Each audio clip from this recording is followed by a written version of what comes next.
ഇനി പൊങ്കാലയിലേക്ക് കുറച്ച് മണിക്കൂറുകൾ മാത്രം. അവസാനവട്ട ഓട്ടത്തിലാണ്. നേരത്തെ ഉത്രളപ്പച്ചിലിന്റെ കാര്യം പറഞ്ഞില്ല, അതുപോലെ ഓടുകയാണ്. ചട്ടി കലമൊക്കെ ആയിട്ട് വാങ്ങി വന്ന് നിൽക്കുകയാണ്. സൗഹൃദങ്ങളുടെയാണ് ഈ പൊങ്കാല എന്ന് ഞാൻ ഭവിയോട് പറഞ്ഞില്ല. അതുപോലെ ഒരു കൂട്ടായ്മ. അവരോട് ചോദിച്ചോ, ഇവരെ പിടിച്ചു നിർത്തിയതാണോ? അതെ. അതെ. മോളുടെ പേരെന്താ? അനശ്വര. അനശ്വര. കലമൊക്കെ ആയിട്ടാണല്ലോ പൊങ്കാല ഇടാറുണ്ടോ? എല്ലാ വർഷം ഇടുവാ? എവിടുന്നാ വരുന്നേ? കായംകുളം. അമ്മയാണോ കൂടെ ഉള്ളത്? നിങ്ങളൊക്കെ ഒരുമിച്ചാണോ? എല്ലാവരും ഒരുമിച്ചാണോ? ഞങ്ങളെല്ലാം ഒരുമിച്ചാ വന്നത്. ഞങ്ങൾ കഴിഞ്ഞ 6-7 വർഷക്കാലമായിട്ട് ഞങ്ങള് പൊങ്കാല ഇടാൻ ഇവിടെ വരുന്നുണ്ട്. ഞങ്ങള് ആറ്റുകാലമ്മയുടെ ഭക്തരാ. ഞങ്ങളമ്മയെ ഒരുപാട് വിശ്വസിക്കുന്നത്. ഞങ്ങൾ ഇവിടെ ഇന്ന് വന്ന് അമ്പലത്തിൽ പ്രാർത്ഥിച്ചിറങ്ങിയപ്പോൾ തന്നെ ഞങ്ങൾ മനസ്സിലൊരാഗ്രഹം സാധിച്ചു വന്ന് തിരിച്ചു വെളിയിലിറങ്ങി, നടയിൽ വെളിയിലിറങ്ങിയപ്പോൾ തന്നെ ഒരു ഫോൺ വന്ന് അത്രയ്ക്ക് ഞങ്ങൾക്ക് വിശ്വാസം ആറ്റുകാലമ്മേ. ഞങ്ങൾ ഒക്കുന്ന കാലത്തോളം അമ്മയുടെ പൊങ്കാല ഇടാനായിട്ട് ഞങ്ങൾ ഇവിടെ വരും.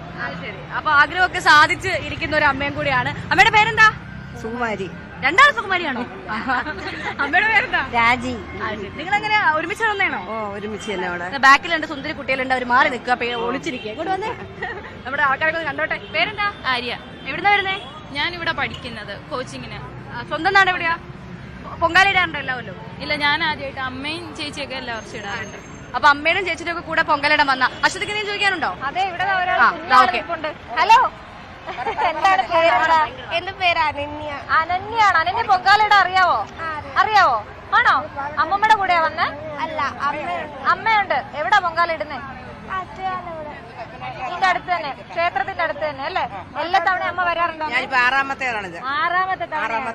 എനിക്ക് നല്ല വിശ്വാസം. വന്നപ്പോ എന്തെങ്കിലും വ്യത്യാസം ഉണ്ടോ? അതോ എനിക്ക് അനുഭവങ്ങൾ പലതുണ്ട് അമ്മയെ കുറിച്ച്. എന്റെ വീടിന് ഐശ്വര്യമുണ്ട്.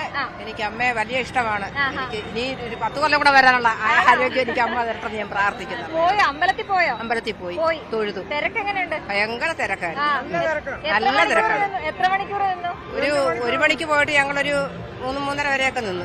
ഇത്രയും സമയം നിന്നു. ക്ഷീണമായിരുന്നു. ഭയങ്കര ക്ഷീണമായി. പക്ഷെ ചില ഈ ക്ഷീണമൊന്നും അറിയുന്നില്ലല്ലേ? ഒന്നും അറിയത്തില്ല നമ്മള്. അമ്മ നമ്മുടെ കൂടെ ഉണ്ട്. എന്തോ ഭയങ്കര ചൂടുള്ള സമയമാണിപ്പോ അല്ലെ? കാലാവസ്ഥാ വകുപ്പ് ഭയങ്കര ചൂട് പറഞ്ഞിരിക്കുന്നു. ആരോഗ്യ വകുപ്പ് വെള്ളം കുടിക്കണമെന്നൊക്കെ നിർദ്ദേശം പറഞ്ഞിട്ടുണ്ട്. അതൊക്കെ പാലിക്കോ? അല്ലെ തലകറങ്ങിയൊക്കെ വീഴും അല്ലേ? അപ്പൊ വലിയ ചൂടുണ്ടല്ലേ? ആറ്റിങ്ങൽ എങ്ങനെയുണ്ട് ചൂട്? ഭയങ്കര ചൂട്. ഭയങ്കര ചൂടാ, സഹിക്കാൻ വയ്യ. അപ്പൊ നാളെ ഇത്രയും തീയും കൂടെ ആവുമ്പോ എന്താവും? RCCയിലെ ചികിത്സ കഴിയണം. RCCയിലെ ചികിത്സ കഴിഞ്ഞിട്ട് വന്ന ആളാണ്. ആ പോസിറ്റിവിറ്റി ഒന്ന് കാണണേ. ഓപ്പറേഷനൊക്കെ കഴിഞ്ഞ് വന്നതാണ്. എന്നാലും പൊങ്കാലയിടല് നമ്മൾ മാറ്റി വയ്ക്കത്തില്ല അല്ലേ? അശ്വതി, നമ്മുടെ ബാക്കിലെ രണ്ടുപേര് നീங்க വന്നേന്ന് പറഞ്ഞ് പിടിച്ചു വന്ന് ഒരാൾ വന്നിട്ടുണ്ട്. പോണ്ടേ? ആറ്റുകാലമ്മേരെ സന്തോഷം കൊണ്ട് എത്രയെങ്കിലും വർഷം കൊണ്ട് വരെയാണ്, ഇതുവരെ മുടങ്ങില്ല. ഞാൻ മാനസിക രോഗിയാണ്. എല്ലാം മാറി അമ്മക്ക് ഉഷാറാണ് കേട്ടോ. ഉഷാറായി. അതാണ്. ഇതാ ഇവിടെ രണ്ടുപേരുണ്ട്. വിളിച്ചു വന്നതാ. നീ ഇങ്ങോട്ട് വന്നേ, ഞാനൊന്ന് കാണട്ടെ എന്ന് പറഞ്ഞ് കൂട്ടിക്കൊണ്ടുവന്ന. എന്തോ പേര്? ലീല. ഞങ്ങളെ കാണാൻ വന്നയാണോ അല്ലെങ്കിൽ നിങ്ങളെ കാണാൻ വന്നേ? ഫ്രണ്ട്സിനെ പോലെ നീங்க വന്നേ, അവിടെ ക്യാമറ. ചേച്ചിയുടെ പേരെന്തുവാ? എന്റെ പേര് രാധാമണി. എവിടുന്നാ നിങ്ങൾ വരുന്നേ? കൊല്ലം കുന്നത്തൂരിന്ന്. അല്ല, നമ്മൾ നേരത്തെ കണ്ടുപോലെ പ്ലാസ്റ്റിക് ബക്കറ്റൊക്കെ മേടിച്ചു, ഫലം വാങ്ങിച്ചു, എല്ലാ സാധനങ്ങളും വാങ്ങിച്ചു. പൊങ്കാല ദേവിയെ കണ്ട് തൊഴണം. ദേവിയെ കണ്ട് തൊഴുതേച്ച് വന്നിട്ട് ഒരു ഭാഗത്ത് ഇന്നില്ല, നാളെ പോകും. ഞങ്ങള് ചേട്ടാ എവിടുന്നായിരുന്നേ? പാലക്കാട് ചിറ്റൂര്. എത്ര പേരുണ്ട് നിങ്ങളുടെ? ഞങ്ങൾ 3 ബസ്സുണ്ട്. 3 ബസ്സോ? ഞങ്ങളുടെ കൂടെ 16 പേരുണ്ട്. ആണോ? ഞങ്ങൾ നെടിയവിളയെന്ന് വരുവാ. ശരി. അപ്പൊ പിന്നെ നിങ്ങളെ പരിപാടി നടക്കട്ടെ, ഉഷാറാക്കി പൊങ്കാലൊക്കെ അടിച്ചു പൊളിക്കണം നമുക്ക്. ഈ ചേട്ടന്റെ കൂടെ 3 ബസ് ആൾക്കാർ. 3 ബസ് ആൾക്കാരുണ്ട്, 150 പേര്. പാലക്കാട് ചിറ്റൂര് താലൂക്ക്. ചേട്ടനാണ് അവരൊക്കെ നിയന്ത്രിക്കുന്നത്. ഞങ്ങൾ ഡ്രൈവറെ വരെ കൂടെ. നമ്മൾ കുറെ അമ്മമാരൊക്കെ ഉണ്ട്. ഇപ്പൊ ഒരു അച്ഛനെ കണ്ടു അല്ലേ? 64 ആയി. അയ്യോ, അച്ഛനല്ല ചേട്ടാ, ക്ഷമിക്കണം. അച്ഛനല്ല, എനിക്ക് 64 വയസ്സേ ഉള്ളൂ. നമ്മൾ എപ്പോഴും കൂട്ടിട്ട് വന്നതാണ്. അങ്ങനെ അല്ലേലും അങ്ങനെ എല്ലാരും എല്ലാവരും ഒരേ മക്കളെ പോലെ. ശബരിമല പോകുമ്പോൾ നമ്മൾ 3-4 ബസ് കൂട്ടിയിട്ട് പോകുന്നുണ്ട്. സന്നിധാനം വഴി കർക്കളം എല്ലാത്തിനും പോകണം. അപ്പൊ എന്തായാലും പൊങ്കാല. ഓക്കെ. ഞാൻ ചേട്ടനെ അറിയാതെ അച്ഛന്ന് വിളിച്ചു പോയില്ല കേൾക്കുന്നു. പുള്ളിക്ക് പ്രത്യേകം പറഞ്ഞിട്ട് എനിക്ക് 64 വയസ്സുള്ള എന്നെ അങ്ങനെ വിളിക്കരുത്. ലക്ഷണമില്ല, ആകെ പെട്ടു നിൽക്കുന്ന അവസ്ഥയാണ്. പ്ലാസ്റ്റിക് ബക്കറ്റൊക്കെ വാങ്ങി വന്നേ, ഇങ്ങ് വായോ, ഒന്ന് വായോ. എല്ലാവർക്കും നാണോ വന്നേ, എല്ലാരും ഓടുക. അമ്മ പേരെന്തുവാ?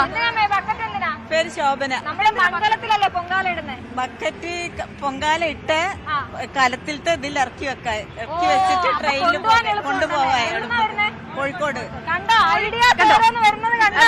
എന്റെ നാട്ടുകാരാണ്, എന്റെ കോഴിക്കോട്ടുകാരെ ഞാൻ കുറെ നേരം തപ്പിക്കൊണ്ടിരിക്കുന്നു. എനിക്ക് കോഴിക്കോട്ടുകാരെ കിട്ടി. കോഴിക്കോട് എവിടെയാ? Medical college. ഞാൻ നരിക്കുനിയാണ് കേട്ടോ. അപ്പൊ എല്ലാരും നമ്മള് മെഡിക്കൽ കോളേജിന്റെ ഭാഗത്തുനിന്ന് ഇപ്പോഴും ഇങ്ങനെ ഒരു ഇത് കാണാറുണ്ട്, ഒരു ബക്കറ്റ്. എപ്പോഴും അതിൽ പോകുന്ന ആളുകൾ ഇല്ലേ, ബക്കറ്റ് ഇല്ലേ? അതേപോലെ ഇപ്പൊ ആറ്റുകാലം വന്നപ്പോ ഇവരെടുത്ത് ബക്കറ്റ് ഉണ്ട്. കേട്ടോ, ഇതാ ഈ ബക്കറ്റിനകത്ത് കല ഇറക്കി വെച്ചാൽ നമുക്ക് വേഗം കൊണ്ട് കരി പറ്റില്ല അല്ലേ? എന്തൊക്കെ ഗുണങ്ങളാണ്. അതാണ് കണ്ടോ, ഐഡിയ കിട്ടിയില്ലേ? അപ്പൊ നമുക്ക് ട്രെയിനിൽ പോകുന്നവരോ തട്ടുമുട്ടൊന്നും ചെയ്യൂലല്ലോ. തട്ടുമുട്ടൊന്നും ചെയ്യാതെ കറക്റ്റ് സംഭവം. പൊങ്കാല ഇടുന്ന എവിടാ? ശ്രീലക്ഷ്മി ലോഡ്ജില്. ആണോ? എല്ലാ തവണ അവിടെയാണോ? എല്ലാ തവണ അവിടെയാണ്. അവിടെ എല്ലാ സൗകര്യങ്ങളൊക്കെ ഉണ്ടോ? ഉണ്ട്. ഹാപ്പിയാണ്. ഇത്തവണത്തെ പൊങ്കാലിന് സ്പെഷ്യൽ എന്താ ഇടുന്നേ? പായസം അല്ലാതെ ശർക്കര പായസം. ദേവിയുടെ ഇഷ്ട വിഭവമാണ് ശർക്കര പായസം. പിന്നെന്താ, തെരളിയപ്പം ഉണ്ടോ? തെരളിയപ്പം ഉണ്ട്. അപ്പൊ പൊളിക്കണം, ഞങ്ങൾ അങ്ങോട്ട് വരും. ഞങ്ങളും വരാം നാളെ പൊങ്കാലൊക്കെ ആകുമ്പോ. അപ്പൊ ശരി, എല്ലാവരും പൊങ്കാല ആശംസകൾ. ഒറ്റപ്പാലംകാർ ഇവിടെ വെയിറ്റിംഗ് ആണ്. ഇവിടെ ഒറ്റപ്പാലംകാരാണ്. ഹായ് പറഞ്ഞു നോക്ക്, ഇവിടെ വൈബ് നോക്ക്. നീ എന്റെ പേര് സുമ. ഇങ്ങോട്ട് മാറി. ചേച്ചിയുടെ പേരെന്തുവാ? എന്റെ പേര് ഇന്ദിര. ചേച്ചി പക്ഷെ ആകെ ഒരു നാണൊക്കെ കുടുങ്ങി. എന്റെ പേര് ഇന്ദിര. ലാൽ ജോസിന്റെ ഇതില്ലേ, അവിടെ അടുത്താണ് ഞങ്ങളുടെ വീട്. എന്താ ചോദിക്കണ്ടേ? എന്താ ചോദിക്കണത്? പൊങ്കാല എത്ര വർഷമായിട്ട് ഇടുന്നു? ഞങ്ങള് 10 വർഷമായി പൊങ്കാലിടുന്നു. 10 വർഷമായിട്ട് പൊങ്കാല ഇടുന്നു. അപ്പൊ എത്ര പേര് അവിടെ നിന്ന് വരുന്നത്? ഞങ്ങള് 5 പേര് വരും. ഇക്കൊല്ലം 4 പേരുണ്ട്. ഈ 4 പേര് ഭയങ്കര കൂട്ടുകാരാ. എവിടെ പോയാലും ഒരുമിച്ചാ പോകുന്നത് അല്ലേ? അതാണ് ക്രൈം പാർട്ട്നേഴ്സ് എന്നൊക്കെ പറയുന്നത്. അതെ അതെ അതെ. യെസ്. എന്തായാലും പാട്ട് പാടുന്നോ? ഇല്ല, പാട്ടൊന്നും പാടില്ല. പാട്ട് പാടുള്ള വൈബ് ഉണ്ടല്ലോ. അയ്യോ പോണ്ട. ശരി. അപ്പൊ ഇത്തവണ എന്താ പൊങ്കാല പായസം തന്നെയാണോ? അതെ, പായസം. ഞങ്ങള് മണ്ടപ്പെട്ടും തെരളിയൊക്കെ ഉണ്ടാക്കാറുണ്ട്. ഈ വർഷം ഞങ്ങൾ ഉണ്ടാക്കുന്നത്. തിരക്കല്ലേ ഭയങ്കര? അതെ, ഭയങ്കര തിരക്കാണ്. ചൂടെങ്ങനെയുണ്ട്? ചൂട് ഭയങ്കര ചൂടാ. ഒറ്റപ്പാലത്ത് ചൂട് എങ്ങനെയുണ്ട്? ഒറ്റപ്പാലത്തും ചൂടാ. ഇവിടെയും ചൂടാ. ആകെ മൊത്തം ചൂടാണ്. അതെ. അപ്പൊ പൊങ്കാല ആശംസകൾ. അടിപൊളിയാവട്ടെ. Bye. Nice to meet you. അപ്പൊ പൊളി വൈബാണ്. എല്ലാ ചേച്ചിമാരും നല്ല പോസിറ്റീവ് ആയിട്ട്. അതിനിടയ്ക്ക് ഒരു ചേട്ടൻ വന്ന് ഭവ്യ വളരെ എങ്കിലും വഴിയോര കച്ചവടം ബെൽറ്റ്. ഇനി അവരോട് പോയി ചോദിക്കരുത്, പൊങ്കാലയും ബെൽറ്റും തമ്മിൽ. അത് മാത്രമല്ല, എനിക്ക് ഭാഷ അറിയാത്തൊരു ചെറിയ പ്രശ്നമുണ്ട്. അതുകൊണ്ട് അങ്ങോട്ട് ഭവ്യ പോയില്ല. ആ ചേട്ടൻ രക്ഷപ്പെട്ടു എന്ന് നമുക്ക് പറയാം. ഈ ഗതാഗതം നിയന്ത്രിക്കുന്നു എന്ന് പറഞ്ഞിട്ടേ നമ്മളിപ്പോഴും നിറയെ വാഹനങ്ങൾ കാണുന്നുണ്ടല്ലേ? അപ്പൊ ഏതൊക്കെ പ്രദേശത്താണ് ഗതാഗതം നിയന്ത്രിക്കുന്നതെന്നൊക്കെയുള്ള കാര്യങ്ങളിലേക്കൊക്കെ നമ്മൾ പോകേണ്ടതുണ്ട്. ഇവിടെ ഇപ്പൊ നമ്മളുള്ളത് KSRTC ഡിപ്പോയുടെ ഭാഗത്താണുള്ളത്. ഞാൻ നേരത്തെ ഭവ്യോട് പറഞ്ഞില്ല, നമ്മൾക്ക് പോലീസ് ചേട്ടന്മാരെയും കൂടെ കാണാം. അവരെയും കൂടെ നമ്മൾ പറഞ്ഞു പോകണം അല്ലെ?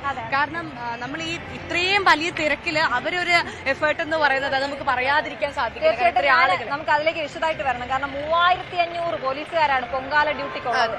അപ്പൊ ഒരു ആപത്തും വരുത്താതെ ഇവിടെ ഉള്ള ജനങ്ങളെയൊക്കെ അങ്ങോട്ടേക്ക് തിരിച്ചവരുടെ വീട്ടിലേക്ക് എത്തിക്കണം എന്നുള്ള ഉത്തരവാദിത്തം അവർക്കുണ്ട്. അപ്പൊ അവരെല്ലാം അങ്ങനെ നമുക്കുണ്ട്.